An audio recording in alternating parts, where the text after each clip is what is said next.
اللي سمعته بقى ايه؟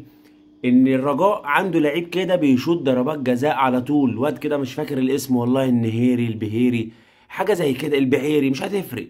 بقول لك الواد ده اتخانق مع المدير الفني وسحب له حاجه وبتاع، المهم ان هو خرج بره القايمه. عادي، حاجه عاديه ما تشغلش حد في الكون كله. لا، الرجاء بقى يلاعب الاهلي ويجي له بيلم، ما هو ده النادي الاهلي، هو ده النادي الاهلي.